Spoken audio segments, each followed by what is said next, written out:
Tonight, dangerous descent, panic on an airplane after a passenger pries open an emergency exit.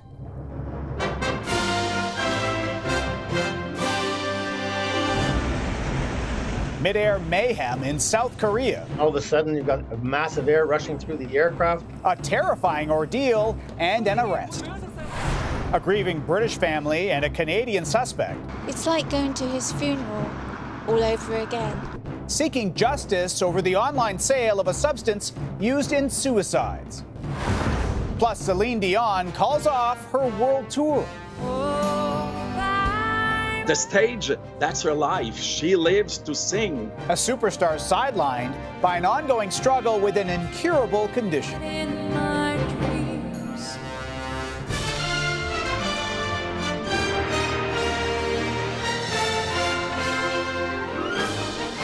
CTV National News with Omar Sachedina. Reporting tonight, John Venavali Rao.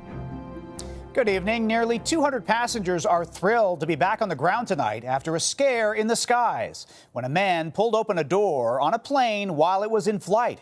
It happened over South Korea. Some passengers were taken to hospital, and one is now in police custody. CTV's Adrian Gobriel starts us off. A scene of sheer terror from over 200 meters in the sky. Passengers desperately grip their seats as they brace for what might come next as wind roars through the cabin. Multiple video angles give a window into the fear on board an Asiana Airlines Airbus in South Korea. The flight was making its descent into Daegu International Airport when officials say a man in his 30s opened the plane's door. This passenger saying he suddenly tried to get off as the crew yelled for help. 194 people were on board. A group jumped into action to pull the man back, but not before he'd managed to swing the door wide open. The ensuing sky-high chaos resulted in some fainting and struggling to breathe. We flew with that open for 3 to 5 minutes and then landed, says this woman. The children were so shocked. The plane touched down with the door still wide open, amazingly with all the passengers still on board and alive. The aircraft was on final approach, on the last stages of its approach to the runway, 700 feet off the ground.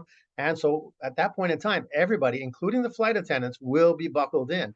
Aviation experts note that it's next to impossible for a passenger to open the door of an airplane from a higher altitude because of the pressure, though freak incidents have taken place.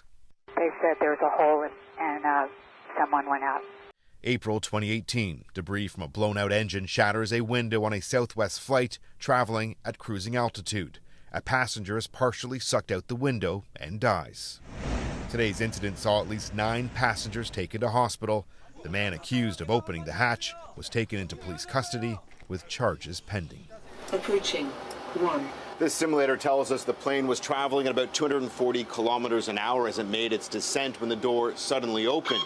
That's the alarm the pilots would have heard, and in the cabin, the wind gusts would have been so strong, some would have been knocked off their feet. Aviation experts say the safest place in that moment is to remain seated and buckled in as the crew tries to safely land the flight. John? All right, a travel nightmare for those passengers. Adrian, thanks. To Ukraine, and more terror raining down from the skies after a Russian missile hit a medical clinic, killing 2 people and injuring 30 more, including children. Fire crews raced to put out the flames in an attack Zelensky called a pure atrocity. 3 others are still missing. A major announcement today from Canadian superstar Celine Dion. The singer is canceling the rest of her world tour, citing ongoing health problems. She has been battling a rare neurological disorder. CTV's Quebec Bureau Chief Geneviève Beauchemin has the reaction. Love comes to those who believe it. A movie role, new music released, gave fans hope Celine Dion would make her grand return to the stage. Every night in my dreams. But the 1 in a million singer, afflicted with a syndrome affecting 1 in a million people, pulled the plug on her Courage World Tour, canceling all 42 shows and sparking concerns she may never tour again. "I'm so sorry to disappoint all of you once again," she wrote to her fans. "I'm working really hard to build back my strength, but touring can be very difficult even when you're 100%. I always give 100% when I do my shows. but my condition is not allowing me to give you that right now. This comes less than 6 months after she revealed she was diagnosed with stiff person syndrome, a rare neurological disorder. Luciano Costantino is a devoted fan. He's seen Dion 17 times in concert and had a ticket to a now canceled Paris date. I'm sure she's coming back. I mean, we don't want to think of the worst. Imagine if it was our family member, our friend, our dear person. We always want to hope for the best. The stage, that's her life. Music analyst Mike Gauthier has interviewed Dion dozens of times since the 1980s. Since she recorded that song written by her mom. If there are some shows, it's going to be like some in Vegas and at least one in Montreal to say thank you very much for this wonderful career. There's no known cure for stiff person syndrome. For a lot of people, it's a devastating condition. There are treatments available. And doctors say the spotlight Dion put on the syndrome may one day lead to more efficient treatments. The hope is that this will help foster more research. Dion says she's not giving up, but the Courage World Tour launched in 2019 had already been paused twice before by her health concerns and by the pandemic before this cancellation. John.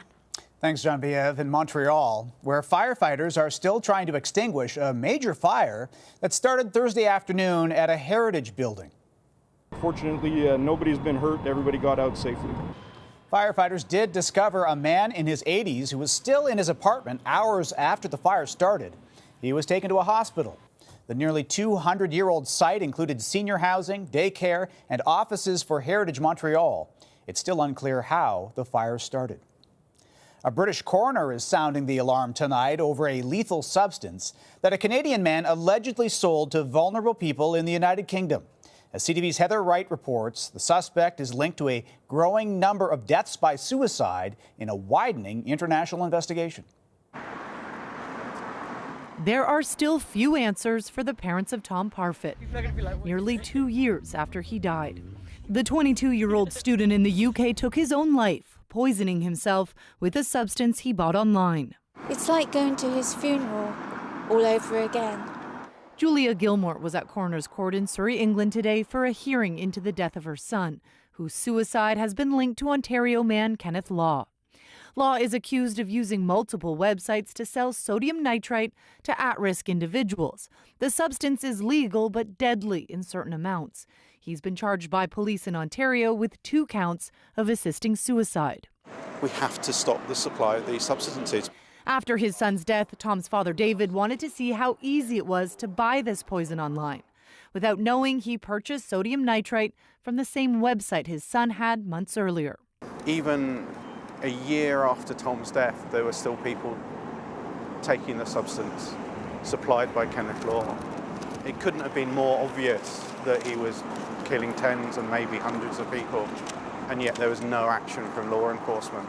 It was an investigation by the Times of London that finally caught the attention of authorities on both sides of the Atlantic. There were definitely missed opportunities. When journalist James Beale first spoke to Law over the phone, he says the former chef was candid. I thought he might be a bit cagey, a bit secretive, but he was pretty open that people take this stuff and die. Beale says that tone changed when he confronted Law in person outside a Mississauga post office. He said, look, I'm simply selling a product and it's up to people what they want to do with this poison. Police in Canada, the US, the UK, and now New Zealand all confirm they are looking into whether any deaths are connected to Kenneth Law. He remains in custody but will be back in court on Tuesday for a bail hearing. John. All right, we'll be keeping an eye on that. Thank you, Heather. Some tragic news out of Nepal tonight involving a Canadian mountain climber who died while pursuing his dream of making it to the top of Everest. Here's CTV's Melanie Nagy. People have long been enamored with Mount Everest. Its mystique lures climbers from around the world, including Dr. Peter Swart. It was the Vancouver anesthesiologist's lifelong aspiration to reach the summit, but that dream has now tragically ended. He worked hard for the last several years to put himself in the position to train and to have the technical mountain climbing capability to do this. Swart died yesterday on the mountain while descending from an area called the South Col. It's the final camp used by climbers before they make their summit push. Peter wanted this more than we all necessarily understood, and he was very keen on making this happen and was at peace with the risk that was involved. The 63-year-old is said to have experienced respiratory problems before his death. Even for those in impeccable shape, climbing at such a high altitude is extremely risky. Cardiovascular system, the muscles, the brain doesn't get enough oxygen, so you get confused. You get incredibly just tired beyond anything, a level of fatigue that is debilitating. Swart is one of at least 12 people to die on Everest so far this year. The latest climbing season is being called one of the deadliest in recent history. Last week, Jason Kennison from Australia died on his return from the summit. The last time there were more than 10 fatalities during one season was back in 2019. That's when there was a massive line of climbers, all pushing to reach the peak. That congestion created lethal conditions. As for Swart, sadly, he never reached his goal of conquering Everest. Melanie Nagy, CTV News, Vancouver. In Alberta, there are just a few days left for politicians to make their case to the voters, with polls predicting a tight race as Monday's provincial election fast approaches. CTV's Alberta Bureau Chief Bill Fortier now on the critical messages being delivered as the final weekend of campaigning gets underway. In key battleground Calgary, Alberta's United Conservative Party and New Democratic Party are using every last minute selling their platforms to undecided voters. So we are focused on governing for all of Alberta. The division is not healthy. It's about everyday Albertans, their families, their livelihoods, and their safety. In what's predicted to be an extremely close finish, the 11th hour campaigning is vital for both parties, according to this political analyst. Getting your voters, your supporters, or those who are persuadable out to vote for you could make the difference in a number of these ridings. With the tight race comes amped up mudslinging. People fled the province by the tens of thousands. Enough is enough. The UCP slamming the NDP for the province's economic downturn during its last term in government and its plan to raise the tax on big business from 8% to 11%. Alberta cannot afford to go back. The NDP's Rachel Notley critical of Danielle Smith's past suggestions that Albertans could pay to see a doctor and for comparing vaccinated Albertans to Nazi followers before getting back into politics. I think people need to judge Danielle Smith by what she's done and by what she said. It comes down to a campaign of fear. According to this political commentator, those scare tactics can work, but they can also backfire. I'm kind of worried that it's actually going to end up in a paralysis where they're really scared of choosing wrong. So they end up not voting. Advanced polls haven't reflected that so far, with more than 500,000 ballots already cast, and the election is still 3 days away. John. All right, thank you, Bill. And our chief anchor, Omar Sachedina, will be broadcasting from Alberta starting on Sunday, and we will have extensive coverage of Monday's election. To the U.S. now, where two more members of the extremist group, the Oath Keepers, have been sentenced for their roles in the January 6th attack, both offering their apologies today in court. Here's CTV's Washington Bureau Chief, Joy Malvin. Jessica Watkins, a former Army veteran from Ohio who helped storm the Capitol, is seen marching with the Oath Keepers, wearing helmets and tactical gear in military-style formation on January 6th. She can be heard that day. We have a good group. We got about 30, 40 of us. We're sticking together and sticking to the plan. Today, pleading for leniency, calling herself just another idiot at the Capitol. She tearfully apologized. My actions and my behaviors that fateful day were wrong, and as I now understand, criminal. Judge Amit Mehta punished her with more than 8 years behind bars for recruiting and training others to fight. Kenneth Harrelson, who said he took a security job with the Oath Keepers, also broke down, sentenced to 4 years for his actions. A much different tone than from the Oath Keepers founder Stuart Rhodes. Showing no remorse yesterday, Rhodes was ready to wage war, say prosecutors, to keep Donald Trump in power, and in his own words, predicted violence. We have men already stationed outside D.C. as a nuclear option in case they attempt to remove the president illegally. We will step in and stop it. Defiantly calling himself a political prisoner, the judge wasn't buying it, describing his actions as terrorism. Slapping Rhodes with the stiffest sentence yet, 18 years in prison for seditious conspiracy. His ex-wife fears it may not be long enough. I guarantee he already has plans in the works for as soon as he's out. He will regroup and he will do this again. So far, 500 people have been convicted over the Capitol attack. Should Trump become president again or his Republican rival Ron DeSantis, both said they'd strongly consider pardoning the rioters. John? All right, Joy, thank you. Well, coming up after the break. This is a plan that is going to cost lives. A big push to save a small-town emergency department. Plus, a secret collection of rare classic cars revealed.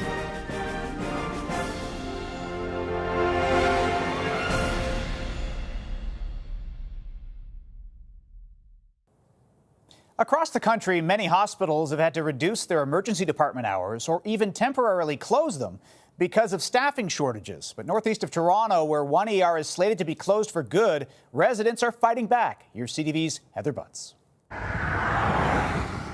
These yellow signs dot the rural highways of cottage country in central Ontario, a plea to reverse the decision to close the Minden Emergency Department permanently on June 1st. This is a plan that is going to cost lives. Patrick Porzuchek is spearheading the campaign to save a critical service that saved his life and countless others. More than 24,000 have signed a petition, including people outside the region. The hospital is citing staffing shortages as its main reason. We were facing multiple frequent closures over the coming months if we didn't do something. And despite all of our efforts, we haven't been able to recruit as many people as we need.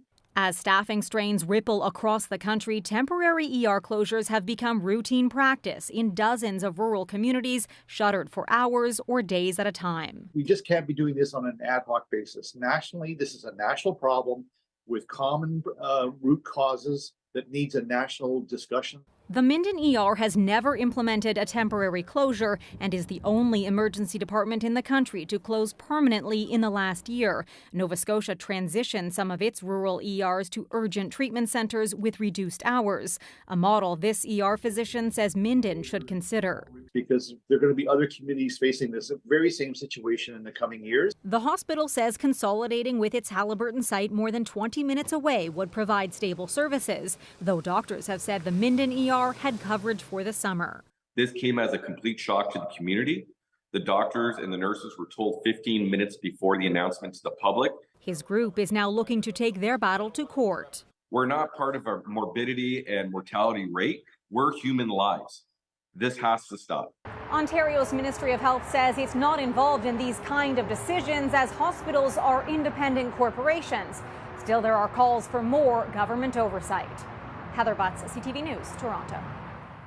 Some dramatic video out of Spain tonight where torrential rains have caused extensive flooding.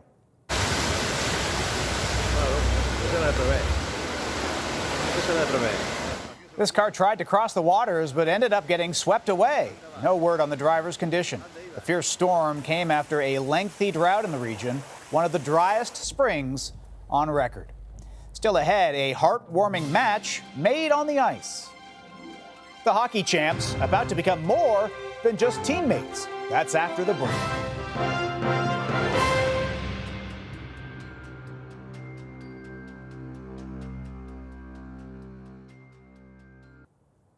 Another one of Elon Musk's tech ventures is in the news after his brain implant company Neuralink said U.S. regulators have given the okay to start testing the device on humans. Musk envisions chips being implanted in the skull, allowing a person's brain to directly communicate with a computer or a smartphone. It's believed the technology could help those with paralysis or blindness and even allow someone to surf the web with their thoughts. An 11-year-old from Windsor, Ontario says he never thought he'd be a spelling bee champion, but now he's one of 3 Canadians going to the big leagues. My parents showed me an email, they were like, hey, it looks like there's a spelling bee at your school. Do you want to join? I was like, I'll probably lose, but sure. But Isaac Brogan is on a winning streak and will compete next week in Washington at the Scripps National Spelling Bee. Conundrum. C-O-N-U-N-D-R-U-M. Conundrum. Correct, and congratulations. Grade 7 student Eleanor Jevons from Waterloo is also heading to D.C. and says her friends and family are excited. They think that I'm some famous celebrity and that I'm going to give them all autographs. They think I'm going to win. They'll be joined by 13-year-old Chuchia Wong from Halifax, who won the Nova Scotia Spelling Bee. And a pair of stars on Canada's women's hockey team had some big news today, announcing they're engaged. In an Instagram post, team captain Marie-Philippe Poulin said, "So this happened. Best question I ever asked." She said we. Poulin was referring to Laura Stacey. The couple were part of Canada's gold medal winning team at the Beijing Olympics in 2022. They also captured silver together at this year's World Championship.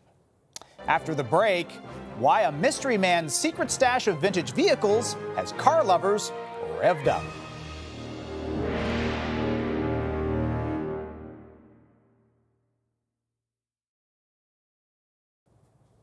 So many these days make so much of their lives public, making all the more remarkable the longtime secret kept by a Dutch car enthusiast. Here's CTV's chief international correspondent, Paul Workman.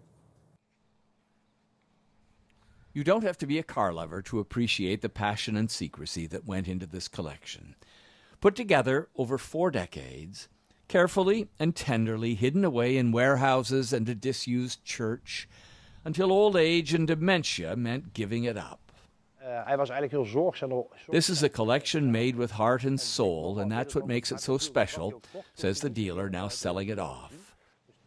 Assembled by a wealthy Dutch car salesman by the name of Ad Palman, who had an eye for the exceptional and a mania for the rare, and left most of his discoveries untouched. Look,